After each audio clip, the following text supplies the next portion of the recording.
আকীদা খাতমে নবুয়ত সুস্পষ্ট জিনিস যে রাসূলুল্লাহ সাল্লাল্লাহু আলাইহি সাল্লাম আল্লাহর শেষ নবী, এই কথা বিশ্বাস করলো না।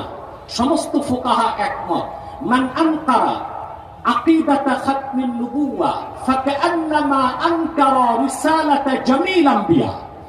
মুহাম্মদ সাল্লাল্লাহু আলাইহি সাল্লাম আল্লাহর শেষ নবী, এই কথা যে বিশ্বাস করলো না, 1 লক্ষের উপর নবীকে সে মিথ্যাবাদী সাব্যস্ত করলো। সেজন্য আমি কাদিয়ানীদেরকে শুধু কাফের বলি না, আমি বলি কুখ্যাত কাফের। এরা ইহুদি, খ্রিস্টান, হিন্দু, বৌদ্ধ জঘন্য কাফের। শরীয়তে তাদের আরেকটি পরিভাষা, তারা হচ্ছে জিন্দিক। শুধু কাফের না, জিন্দিকের অন্তর্ভুক্ত। তাদের ক্ষেত্রে শাস্তি হচ্ছে হত্যা বা কাতাল, যা সহিহ বুখারী 2য় খণ্ড কিতাবুল ইরতিদাদে এসেছে। হযরত আলীর কাছে কিছু জিন্দিক আনা হলো, ফাআহরাকাহুম। হযরত আলী জিন্দিকদেরকে আগুনে